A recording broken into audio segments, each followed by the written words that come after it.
Hello friends, என்னடா சீக்கிரமாக video போட்டிருக்காங்கன்னு நினைக்காதீங்க. அதாவது கமெண்ட்ஸ் சும்மா பார்த்துட்டு இருக்கும்போது ஒரு நண்பர் வந்து கமெண்ட் பண்ணியிருந்தாங்க, என்னுடைய இதுலேருந்து எப்படி காப்பி பண்ணுறதுன்னு தெரிலன்னு. இப்போ எப்படி காப்பி பண்ணுறேன்னு நான் சொல்லி கொடுத்துட்றேன், சரியா?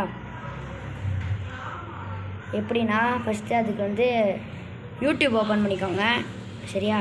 நீங்கள் ஓப்பன் பண்ணிட்டு வரேன். யூடியூப் ஓப்பன் பண்ணியாச்சு.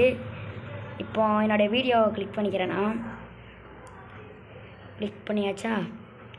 அதில் வந்து ஷேருன்னு இருக்கும். சாரி, டிஸ்கிரிப்ஷன் தெரியாமல் அனுப்பிட்டேன். Sorry friends. ஷேருன்னு இருக்கும், அதை கிளிக் பண்ணிக்கோங்க. அதில் காப்பி லிங்க்குன்னு இருக்குதா, அதை கிளிக் பண்ணிக்கோங்க.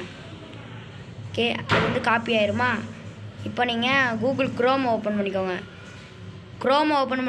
கூகுள் ஓப்பன் பண்ணிடுறாங்க. ஓகே, இதுக்கப்புறம் இந்த லிங்கை பேஸ்ட் பண்ணிங்கன்னா என்னுடைய வீடியோ வந்து அதில் வரும். இப்போ டிஸ்கிரிப்ஷனுக்குள்ளே போய் அந்த இதை வந்து இப்போ நீங்கள் காப்பி பேஸ்ட் பண்ணிக்கலாம். அந்த HTTP மட்டும் நீங்கள் ஹோல்ட் பண்ணிங்கனாலே போதும், உங்களுக்கு அந்த லிங்க் காப்பி ஆயிரும். அப்புறம் அதை காப்பி பண்ணிட்டு டிஸ்கார்டில் பேஸ்ட் பண்ணிடுங்க. பாய் பாய், see you in another video. Bye.